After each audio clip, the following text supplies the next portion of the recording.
¿Cómo andan todos? Soy Silvia Edo de Seals and Flowers, ahí Encuentro de Almas en YouTube. Hoy vamos a arrancar con el quinto video de Las Fuerzas del Amor de Brigitte Champetier de Ribes. Y estoy a la altura de la página 102, falta poquito, se hace largo y no me da de apurarme más en la lectura, así que espero que les sirva, que los acompañe y que los ayude en el proceso de descubrir la filosofía de las fuerzas del amor. Acuérdense que las fuerzas del amor son el asentimiento, el orden o jerarquía, la pertenencia y el equilibrio entre el dar y el recibir, o el dar y el tomar, o fuerzas de compensación. Ahora en esta página, en la 102, justamente arrancamos con equilibrio entre hacer y recibir daño, asumir venganza y expiación. Justo hay una llamada que dice: localización corporal. La zona corporal del daño hecho, de la venganza y de la expiación es la zona del vientre, de los intestinos. Es el lugar donde se manifiesta un conflicto no resuelto entre víctima y perpetrador. La enfermedad del torturador o de su víctima será la misma. Esto se fue viendo y se va viendo en los movimientos sistémicos que se dan en el campo durante una constelación. O sea, surgen de la experiencia de lo que se ve en el transcurso de una constelación. Bien, arranco a leer. Dice: el perpetrador de un daño y su víctima están ambos al servicio de la vida. Son tomados al servicio de una futura reconciliación que será fuente de la máxima energía para ambos sistemas familiares y todos los demás sistemas implicados, como sociales, religiosos, nacionales, etc. Para que el daño se pueda transmutar en amor y fuerza, es necesario que ambos, perpetrador y víctima, o sus descendientes, reconozcan la realidad vivida asumiéndola y se reconcilien, si no ellos, sí sus descendientes. En efecto, estarán en paz cuando en el espacio de la constelación estén juntos, el perpetrador al lado de la víctima. Incluso si la víctima ha muerto, el perpetrador está reconciliado cuando se tumba junto a ella. Todo hecho humano tiene dos niveles: el nivel inconsciente del destino colectivo al servicio de la reunificación y el nivel consciente del destino individual al servicio de la vida. En el nivel inconsciente, las personas han sido tomadas por el destino. No eligieron ser víctimas ni perpetradores. Sus actos son el resultado de una serie de compensaciones y fidelidades a campos y ancestros totalmente inconscientes. Están al servicio del destino, al servicio de una futura reconciliación, al servicio del mayor amor que pueda existir. No son responsables de sus destinos. En el nivel consciente, el de la realidad individual, el fenómeno, el daño hecho o sufrido, tomará toda su amplitud y significado únicamente si las personas implicadas los asumen como si hubieran dependido únicamente de ellos, con el perpetrador responsabilizándose completamente, lo hice yo, y asumiendo las consecuencias, y la víctima reconociendo su dolor y su deseo de venganza posterior. De este modo la vivencia de cada uno concluye y no se transmitirá a los descendientes como venganza o culpa sin asumir, sino que por el contrario se transmitirá la capacidad de resolución de conflictos graves. Si uno de los dos no reconoce exactamente lo que hay o lo que hubo, los descendientes llevarán ese peso y su compensación arcaica hasta que uno de ellos sea capaz de reconocer y abrazar la realidad como es y como fue. Perpetrador y víctima habrán recobrado toda su fuerza y su dignidad. Su destino individual cobrará sentido. El perpetrador estará en la energía de reparación con toda su creatividad y humildad. La víctima revivirá una fuerza de amor que le permitirá ayudar y servir a lo más difícil. Internamente ambos llegarán a la reconciliación. El daño hecho y sufrido se transmutará en esa gran fuente de amor y energía para la que fue diseñado. Si el perpetrador o sus familiares no incluyen a la víctima en su propia vida, uno de sus descendientes se identificará con esa víctima, con una de esas dos dinámicas inconscientes. Yo, como ella, seré una víctima, o bien yo por ella vengaré su sufrimiento, haré justicia yo mismo por ella. Si la víctima o sus familiares no incluyen al perpetrador como el responsable del daño, uno de sus descendientes tendrá que reemplazar al perpetrador excluido con una de estas dos dinámicas. Yo como él seré un criminal, o yo por él expiaré el daño que él hizo. Como bien explica Bert Hellinger en La verdad en movimiento, a veces la víctima justifica al perpetrador, impidiendo que éste asuma toda su responsabilidad y que ella misma reconozca su dolor de víctima. Esa persona ya no pertenece a ningún campo ni es reconocida por ninguno. Se da cuando la víctima expresa de una fuerte expiación o sentimiento de culpa que la empuja a legitimar al perpetrador y aceptar su dolor como parte del pago en el que está sumida. Perdón o reconciliación. Es preciso distinguir el concepto de perdón de la cultura occidental judeocristiana que impide el reconocimiento y asunción de la realidad del perdón que se vive en África, por ejemplo, en Oceanía o en algunos pueblos indígenas, donde las dos personas se ven como iguales y se reconcilian. En nuestra cultura judeocristiana, el perdón es un veneno para las relaciones. Es una sutil venganza de la víctima, pues el que perdona se vuelve superior al que hizo daño. En vez de reconocer la realidad, paso indispensable para todo crecimiento humano. El que perdona se otorga el poder de negar lo que ocurrió. No pasó nada, no sabían lo que hacían, impidiendo la reparación del perpetrador y lesionando su dignidad. O bien el perpetrador también niega los hechos, llorando sin fuerza y diciendo lo siento, quisiera que no hubiese ocurrido, transformándose así en víctima de la realidad, incapaz de asumir el daño hecho.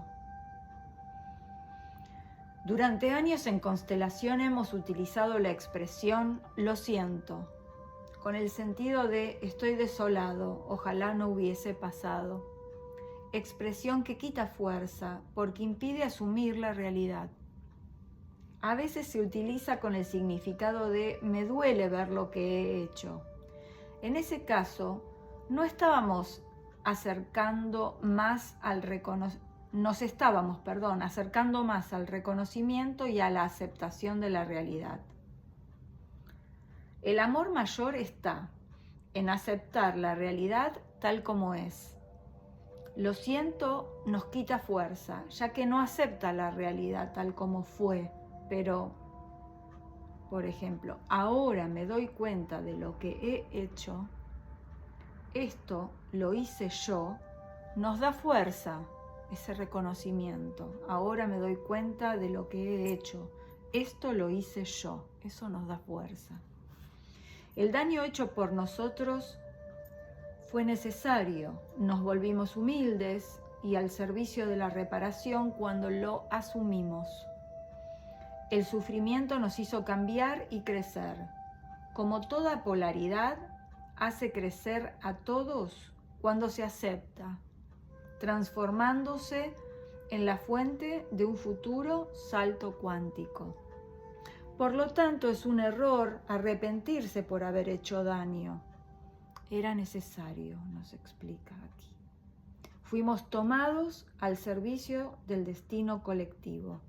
También era necesario a nivel individual pagar la compensación y asumir las consecuencias. Todo estaba al servicio del cambio y de compensaciones anteriores.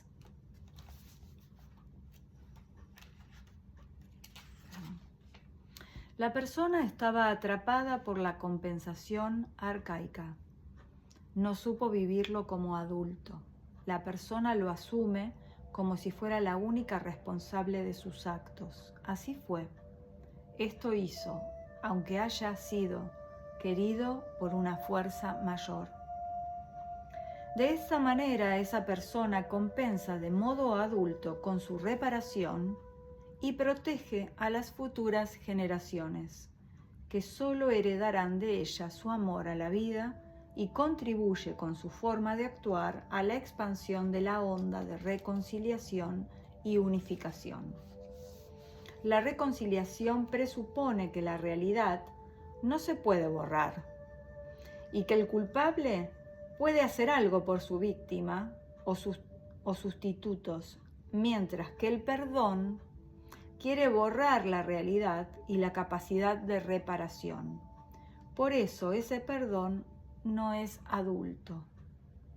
La realidad está ahí y es necesario que cada uno reconozca lo que hay.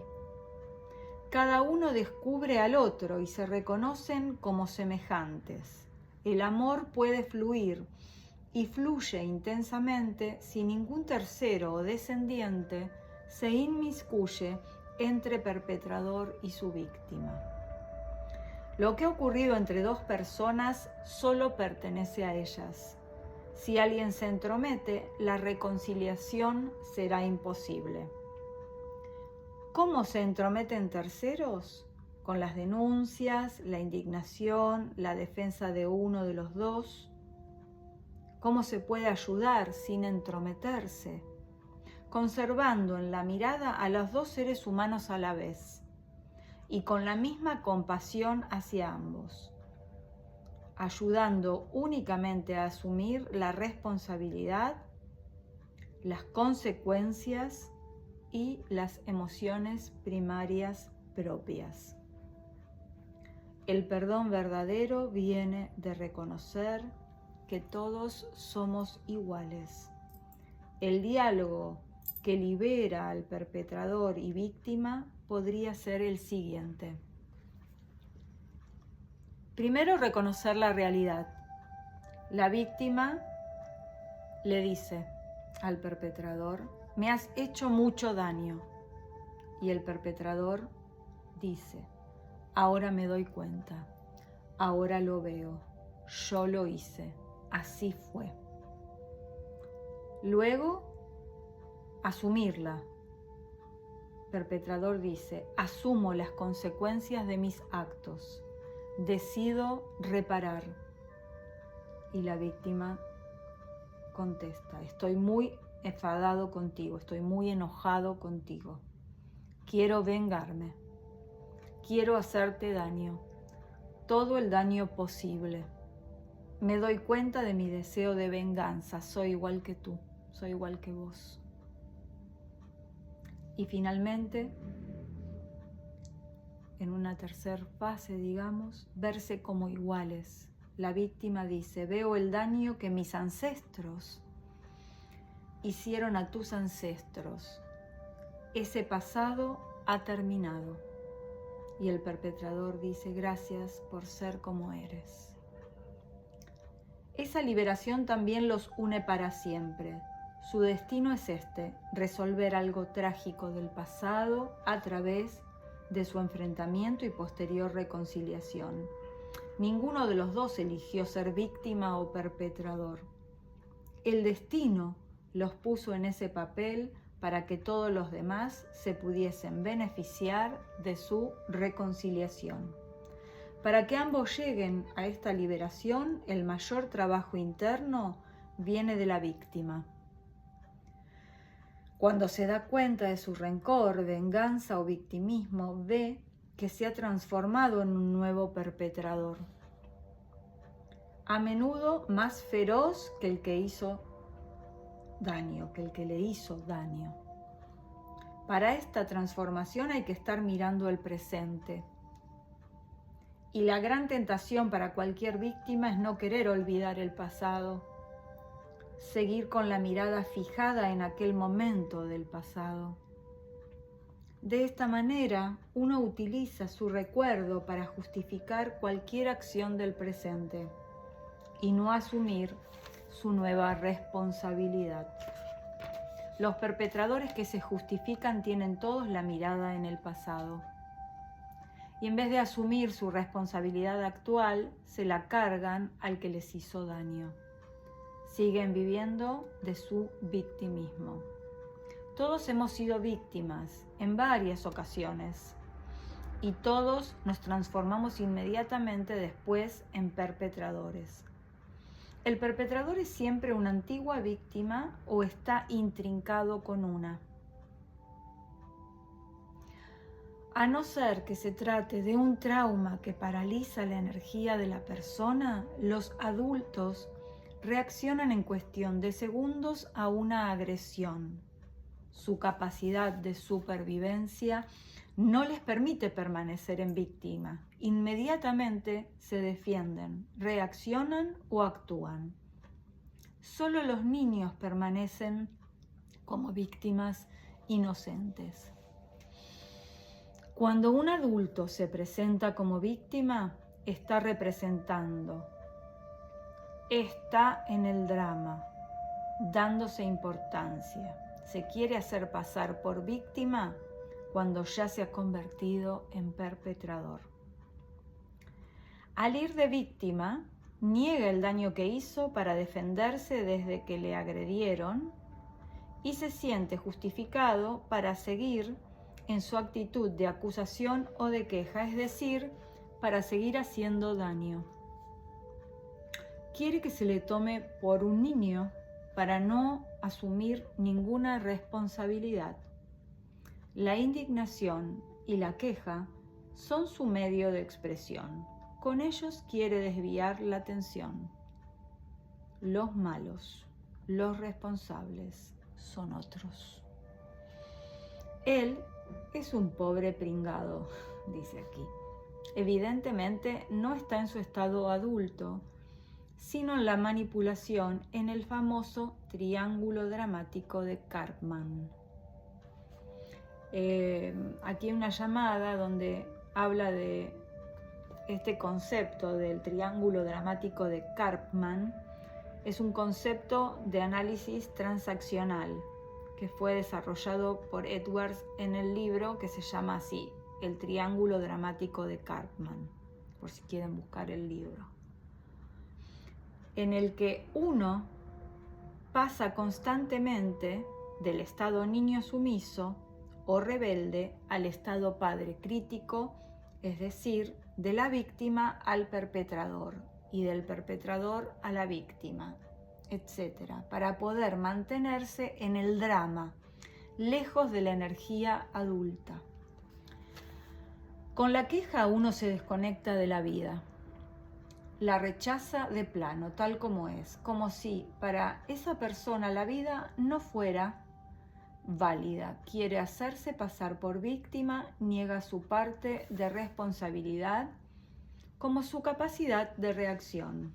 Al rechazar la fuerza del asentimiento, se encuentra abandonado de su propia fuerza y su entorno se encarga de hacer de espejo de sus quejas. Para esa persona todo se vuelve más pesado y más ingrato, hasta el preciso momento en que acepte hacerse cargo de su situación. Y lo mismo vale con la indignación.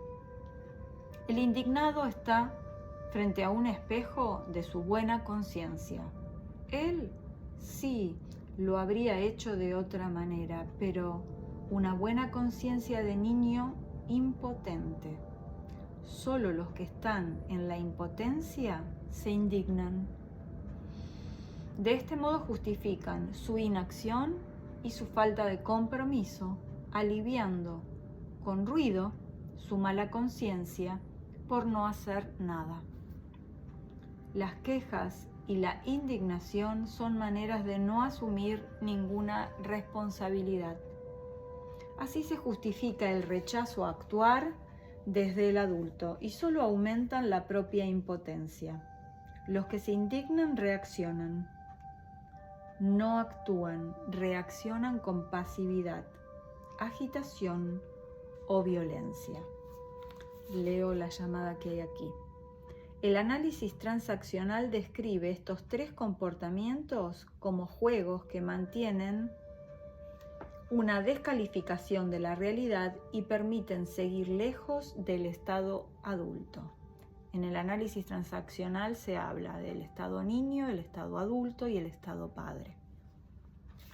Bien, sigo leyendo ahora sobre la culpa y la expiación. La culpabilidad es un sentimiento de niño. El adulto no siente culpa. Acá hay un montón de conceptos que la filosofía de Bert Hellinger y de las constelaciones familiares nos van haciendo ver las cosas desde otro lugar. Vamos incorporando otra manera de ver las cosas desde un estado adulto, ni de niño ni de padre crítico. Y dice así: el hecho de hacer daño a alguien se siente como culpa, mientras no se asume. Una vez que uno asume haber hecho daño, así uno habla de responsabilidad y el concepto de culpa desaparece. La culpa es miedo a dejar de pertenecer, dejar de ser reconocido y perder la seguridad y la identidad. Un niño no se puede permitir vivir solo, le va en ello su supervivencia, pero un adulto sí.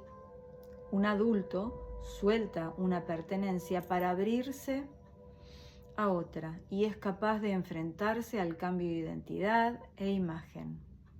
El dolor profundo que esto le acarreará le va a ampliar la visión y la pertenencia, va a comprender a mucha más gente y se va a sentir parte de un mundo mucho mayor que antes. La culpa desaparece en cuanto uno está en la reparación del daño hecho. Esa reparación es la mayor energía de vida, el mayor empuje hacia los demás. Es la gran fuente de la creatividad y del servicio adulto a la vida. Los inocentes no tienen fuerza, son niños. Uno se hace adulto cuando asume el daño que ha hecho. El nivel oculto y profundo de un daño nos dice que lo que ocurrió fue necesario, estaba al servicio de la vida, como compensación provocando tomas de conciencia necesarias y por lo tanto desencadenando un futuro salto cuántico. El adulto presente y conectado, sabe que le toca asumir totalmente la responsabilidad de sus actos. A la vez que se rinde a ese destino enigmático y acepta sin ninguna culpa que hizo lo que tenía que hacer, aunque haya sido dañino y no entienda el porqué profundo. Bert Hellinger lo explica así: el adulto vive estrategias, es tomado por estrategias del destino colectivo que superan su vida individual. La expiación, el autocastigo, son solo satisfacción del ego. El perpetrador que empieza a darse cuenta del daño que ha hecho y no lo soporta, únicamente se interesa por sí mismo, no por su víctima. Sigue con su energía asesina, pero ahora la dirige hacia sí mismo, haciéndose sufrir y prohibiendo la alegría de vivir a sí mismo y a los demás, lo que le permite agredir sutilmente a todo su entorno, obligándolo a sufrir como él. Gracias al daño que se hace, gracias al autocastigo o expiación, se siente aliviado, menos culpable. Quizá esté incluso sufriendo más que la víctima. Y esto se convierte en una satisfacción perversa y absolutamente desprovista de amor. El que está en la expiación es, como mínimo, un gran aguafiestas. La culpabilidad cumple con su función cuando el perpetrador es capaz de mirar con amor el sufrimiento de la víctima y entonces desaparece. Todo perfeccionista está en la expiación, aunque no todos los que están en la expiación lleguen a ser perfeccionistas. El perfeccionista o puritano se erige en modelo para que todos sufran la misma represión que él se está autoinfligiendo. Lo primero que impone la expiación es la prohibición de la alegría y del amor. Precisamente por esto reconocemos a alguien que ha salido de la expiación, está descubriendo la alegría de vivir, vuelve a sonreír. El terapeuta debe aliarse no solo con la víctima, sino también con el perpetrador, en un mismo amor y respeto. El terapeuta sentirá compasión por el perpetrador y a la vez le mostrará la dirección de su responsabilidad. Asumir el daño que ha hecho, ver el dolor de la víctima para responsabilizarse de las consecuencias hasta decidir reparar. La fortaleza del terapeuta le permitirá no buscar ninguna justificación al daño.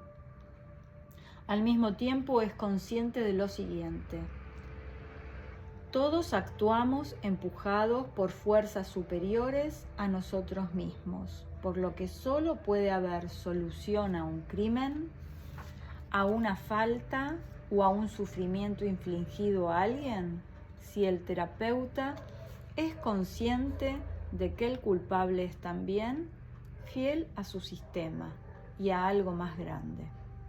El culpable está al servicio de la vida, al servicio de una futura reconciliación, y ha de saber que esa reconciliación es la fuente de la mayor energía posible para los sistemas. El destino da un salto cuántico a cada reconciliación. Amar significa olvidar el pasado, no perdonar. Amar significa soy igual que tú. Somos dos seres humanos iguales. Amar significa reparar el daño que hemos hecho. Voy a pausar. Muy bien. Ahora empezamos con el capítulo 3. Somos guiados. Los dos movimientos biológicos universales. Esta parte es muy interesante.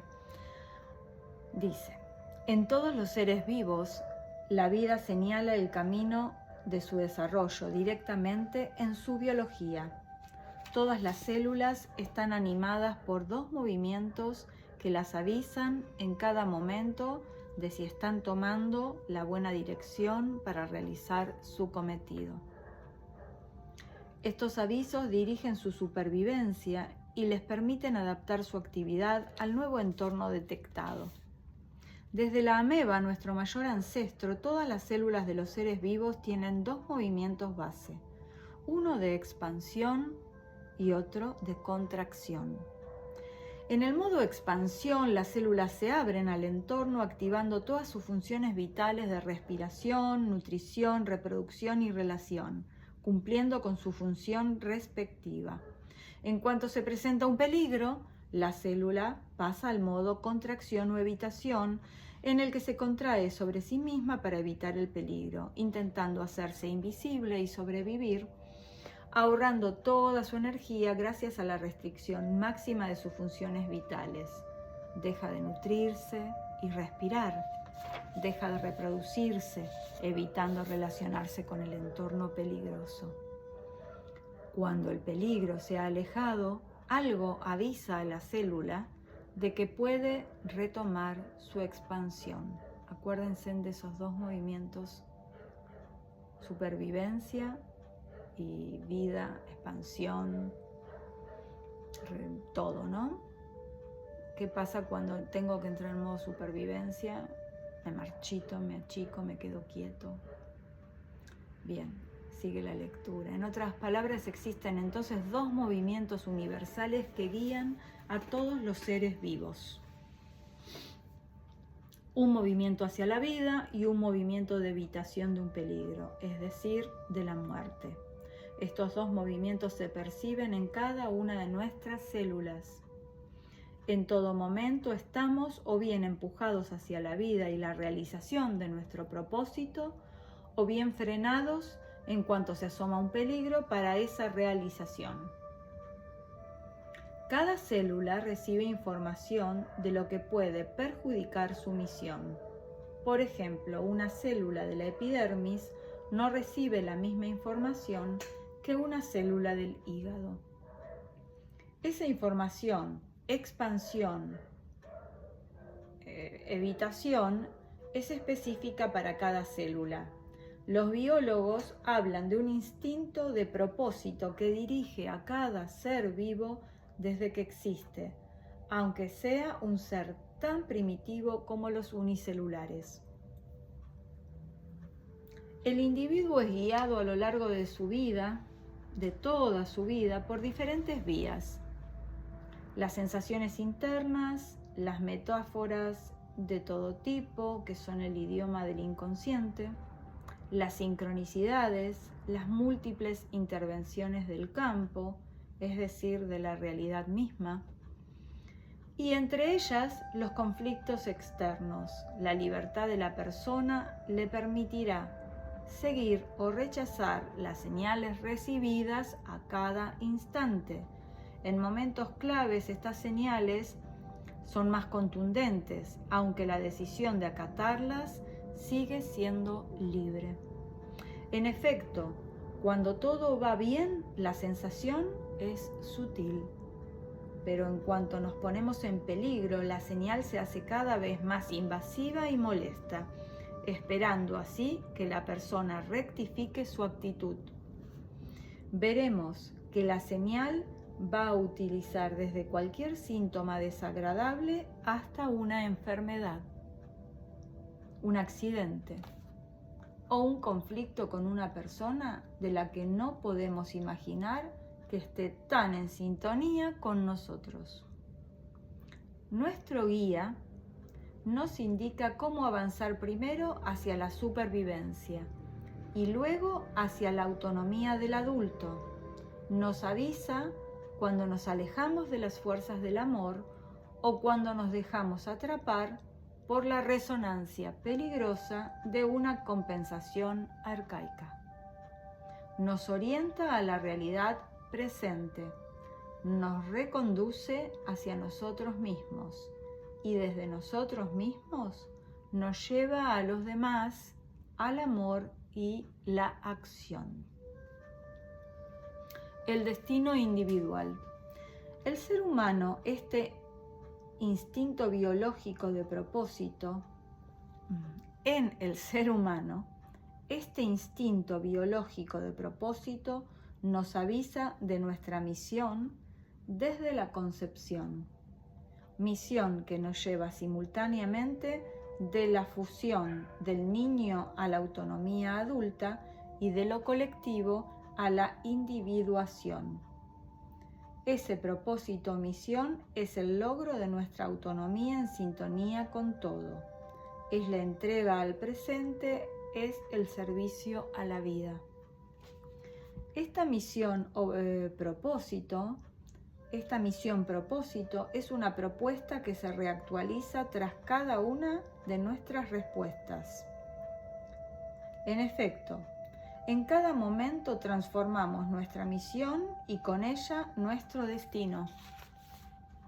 Las señales nos despiertan a las fuerzas del amor y al agradecimiento al destino colectivo. En consecuencia, nuestro destino individual se alivia, se aligera y se hace más libre cada vez que aceptamos lo que nos toca y que nos dejamos mover por las fuerzas del amor. Por el contrario, rechazar las llamadas de atención del entorno y de nuestro cuerpo aumenta el peso del destino colectivo y de la compensación arcaica en la que estemos atrapados. El propósito. La información que nos guía escapa a nuestro control. Está continuamente en movimiento, sus matices nos hablan de todo lo que pensamos, sentimos o hacemos a cada instante. Nos propone algo particular en cada momento, algo diferente y singularmente coherente. No la podemos dirigir, ella nos dirige. Más que dirigirnos, nos informa a cada momento de si estamos en coherencia o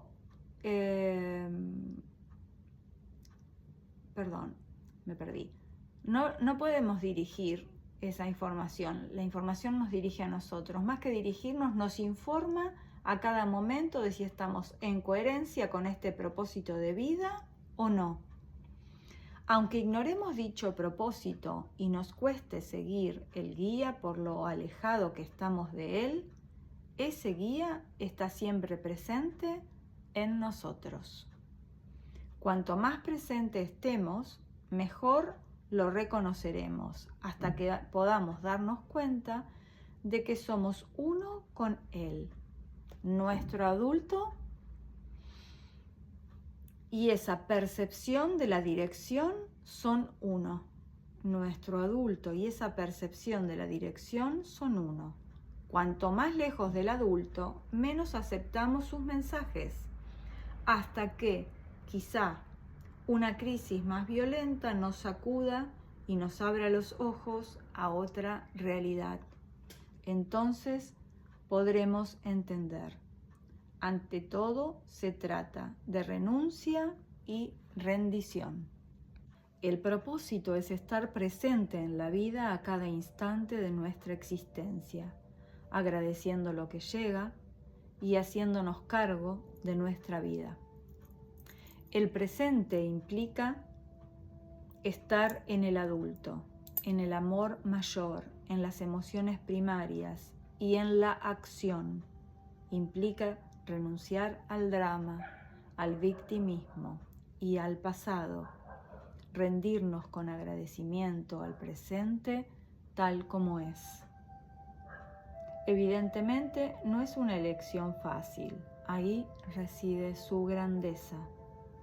Todos los hábitos nos llevan a la solución de facilidad, seguir en el modo contracción, que surge de la pérdida del adulto, del sometimiento a creencias, al dramatismo y los conflictos, a la enfermedad, al no realismo y la imitación de los demás, etc. Sin embargo, en cuanto renunciamos al pasado, la señal cambia y nos lleva a la paz y a una profunda alegría de vivir. Una vez de vuelta al presente, rendidos y entregados con amor, los problemas causantes de las sensaciones desagradables se transforman y dejan de ser tales problemas, presentándose inmediatamente la dirección hacia una solución imprevista y fácil. La sensación interna, el guía. Cuando el guía habla a través de nuestra biología, se expresa así: bienestar para luz verde o para darnos el beneplácito a lo que estamos haciendo, y molestia para detenernos y cambiar el rumbo de lo que estábamos viviendo. Podemos observar que a veces nos sentimos relajados, con amplia respiración, fuerza, seguridad total, sonrisa interior, comodidad interna, bienestar, sobre todo en el abdomen, con una sensación de caricia interna y de apertura confiada y segura, de estar en casa, en intimidad con uno mismo y con el entorno. En ese momento, todas nuestras células nos dicen: vas bien, sigue así. Sigue con ese pensamiento o ese acto. Y al elegir seguir en esa dirección, es frecuente sentir una emoción que la calificaremos de metaemoción. Metaemoción, emoción dirigida hacia un entorno mayor que el inmediato. Esa metaemoción sería como el amor, la reconciliación, la fuerza, la inclusión, el servicio, la alegría, la paz, etc. En otras ocasiones nos sentimos contraídos, angustiados, alerta, estresados, con alguna contractura o dolor y una respiración mínima. Nuestras células nos están diciendo: no sigas, por ahí no. Ese pensamiento, esa creencia, esa reacción o esa emoción, no. Aprender a reconocer estas señales es tener el mando de la sintonía con la vida. Y utilizarlas conscientemente es aprender o dejarse guiar por otro nivel. Como menciono en mi primer libro, el de Empezar a constelar, Brigitte dice esto: esta señal interna se puede transferir a otras partes del cuerpo y otros lenguajes. Por ejemplo, nuestros dedos pueden darnos la señal de un sí y de un no. Cuando el guía nos hable, podemos pedir asistencia de esa manera. El balanceo del cuerpo, cuando funciona como péndulo. La kinesiología ha divulgado varias señales ideomotoras. Para cada uno de nosotros, el guía, nuestro inconsciente o algo mayor, tienen un lenguaje preferente. No se trata de imponer una señal nueva, sino de conectar con la señal preexistente y ver cómo establecer el mejor diálogo con nuestro guía biológico, eso que pasa por el cuerpo. No importa cuál sea la situación en la que estemos, podemos volver a conectarnos con el modo expansión que nuestro guía desea para nosotros. A continuación, dice Brigitte, propongo cómo hacerlo. Y esto sería como para tener como un ejercicio para practicarlo. Dice así: me observo, me siento. Respiro desde el vientre o desde el corazón, sin interrupciones entre inspiración y expiración, del modo más natural posible. Inspiro y expiro. Así estoy presente, estoy en el adulto, en mi yo mayor. Sigo observando cómo me siento. Si observo una alteración en cualquier parte de mi cuerpo, la localizo bien y la acojo. Agradezco esta nueva señal y decido permanecer en el adulto presente, al control de la respiración consciente. Elijo una de estas dos estrategias. La primera, desde el adulto presente con respiración consciente, acojo la alteración y le doy el tiempo y el espacio que necesita para acabar su ciclo. Permanezco sereno, centrado y diferenciado de la sensación. La respiración en especial, la respiración desde el corazón, como si tuviera los pulmones en el corazón, ayudará a no dejarme afectar. Sé que tarde o temprano cesará. La alteración se despide con una respiración profunda de alivio. A veces una oleada de culpa me invadirá y se irá también, mostrando con el calor que la caracteriza que un trauma muy profundo y antiguo por fin se está desvaneciendo. Y sobre todo, poco a poco, aparecerán angustias, tristezas y pesares muy antiguos, muy conocidos, como conocidos muy viejos que creía haber despedido para siempre y tenía totalmente olvidados. Será muy necesario seguir bien en el adulto, con mucho cariño hacia uno mismo y hacia esas alteraciones mientras hacen su recorrido por nuestro cuerpo. Aceptar que el dolor se vaya con un último desgarro, hasta que lleguen esos últimos suspiros liberadores. Dejo que todo pase sin interferir. Esa sería una estrategia. La segunda que propone Brigitte dice: permanezco en el adulto con respiración consciente y me pregunto si lo que interfiere es de ahora o pertenece al pasado. Si es de ahora, busco lo que estaba viviendo en el segundo anterior a la aparición de la molestia y lo suelto. Pensamiento, decisión, acto o emoción. Cuando la emoción nos es conocida es que estamos en una repetición de algo bloqueado y no estamos viviendo una emoción primaria. Estamos en un drama. La actitud adulta aquí será entonces la de asumir que necesitábamos ese conflicto y su repetición. Aceptarlo. Una decisión antigua de la infancia está todavía actuando. Identificamos esa decisión y por qué fidelidad de amor, a quién dijimos yo como tú,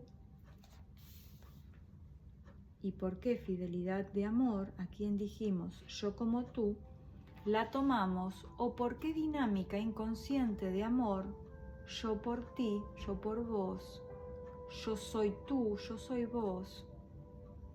Y espontáneamente tomaremos una nueva decisión para nuestra vida cuando logramos identificar esto. Si pertenece al pasado, pregunto si es mío o no. Si es mío, me abro con amor a esta emoción antigua bloqueada, sin necesidad de identificarla, permitiéndole que termine su ciclo, dejándole todo el espacio y el tiempo que necesite para concluir su recorrido. Si no me pertenece, puedo dirigirme a alguien, aunque sea sin saber de quién se trata, para honrarle y decirle que lo que haya pasado ya ha terminado.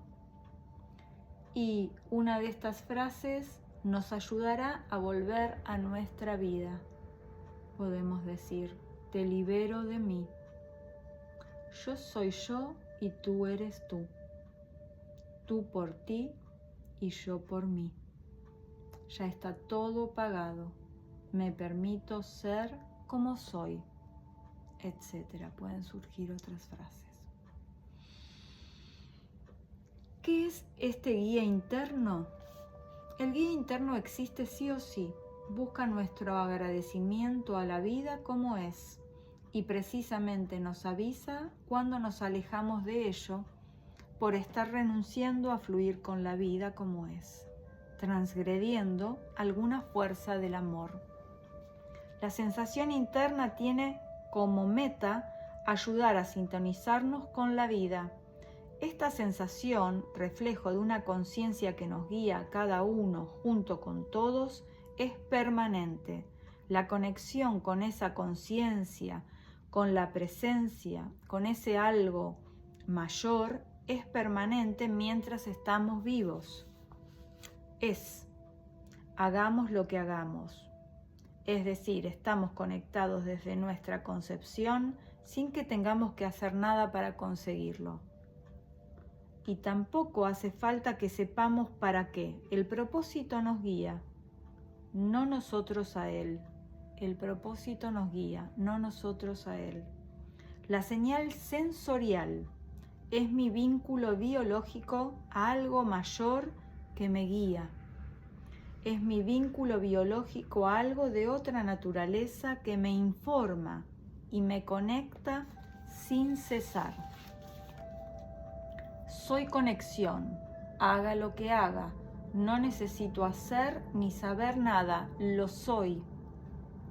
La presencia de ese movimiento de mis células es la presencia en mí, es la mano que algo mayor me tiende desde el presente y me orienta hacia el propósito de mi ser, un propósito al servicio de mi vida y del universo, estar presente, estar en el amor. La señal me habla de mi presencia y de la presencia, con mayúscula, de mi presencia al mundo, de mi conexión con todos y todo. Es la presencia, con mayúscula, en mí que solicita mi presencia consciente. La presencia tiene todas las formas posibles. Todo nos habla y nos guía continuamente. Si aceptamos sentir, ver o escuchar, nos daremos cuenta de que nuestros cuerpos y todo el entorno nos mandan sin cesar señales y sincronicidades para que permanezcamos en el amor del instante presente. Somos uno con el entorno, la naturaleza, el cosmos. Dentro y fuera son uno. Arriba y abajo son uno. El campo fuente tiene la responsabilidad de controlar y garantizar nuestro respeto a las leyes del destino. La vida está hecha para vivir el amor, para materializar la elección del amor, para que el amor se materialice a través de la evolución de los seres humanos. La realidad es creada de un modo tan sorprendente que ella misma va a hacer todo lo posible para hacernos ver nuestro alejamiento o cercanía al amor, ofreciéndonos exactamente lo que estábamos pidiendo o pensando, para que nos podamos dar cuenta de que las condiciones externas reflejan nuestros parámetros internos. Cuando estamos en la queja, la crítica o el rechazo, apoyamos nuestras emociones negativas con unas creencias y pensamientos sobre el mundo que las justifican. Se retroalimentan mutuamente y el mundo que nos rodea nos va a dar la razón. ¿No es sorprendente que la extrema diversidad de opiniones sobre el mundo se apoye siempre en las justificaciones objetivas de cada opinión? Uno recibe lo que necesita ver, y como está demostrado, es también lo único que puede ver, y también será lo único que pueda hacerlo cambiar, como veremos enseguida. De la misma manera, al volver al amor, a todo tal como es, la paz y la alegría nos van a embargar y el mundo que nos afecta nos traerá más paz y alegría. En ese asentimiento y agradecimiento a todo tal como es, está también la rendición ante todas las polaridades, pues de nuestro respeto y asentimiento surgen las nuevas posibilidades y el despliegue de la abundancia del universo para con nosotros. Nuestras energías internas orientan las energías externas, porque todas las energías son una. ¿Cómo llegar entonces al éxito y a la paz? Estando en todo momento a la escucha de nuestros guías, es decir, de nuestras sensaciones internas y de lo que nos rodea, síntomas, enfermedades, imprevistos, sucesos, encuentros, palabras, accidentes y todos nuestros conflictos. Todo lo anterior son intervenciones dirigidas desde una conciencia fuente, Dios, Padre, Madre, Cosmos, digo yo, ¿no? El universo, la fuente, algo más grande. Entonces, todo lo anterior son intervenciones dirigidas desde una conciencia fuente en resonancia con una intrincación o con algún rechazo de la vida tal como es. Para liberar simultáneamente a la persona, su pasado personal, él o los ancestros con los que esté intrincada y la persona presente que se ha enredado en esa energía. Cuando nuestros actos, pensamientos o emociones se oponen a la vida tal como es, estos fenómenos se desencadenan uno tras otro para provocar cambios en nosotros, hasta que retomemos el camino de la sintonía con la vida y con ello del éxito y la alegría. No solo se trata de estar a la escucha, sino también de dejarnos guiar activamente. Bueno, falta recontra poquito, pero voy a cortar. Tenemos 1 hora ya de grabación. Llegamos a la página 123. Bueno, me despido por ahora. Espero que re lindo este tramo que leí, espectacular. Me falta todo el capítulo 4 y el 5 todavía. Bueno, muchas gracias, que tengan un lindo descanso o un buenos días. Bye bye.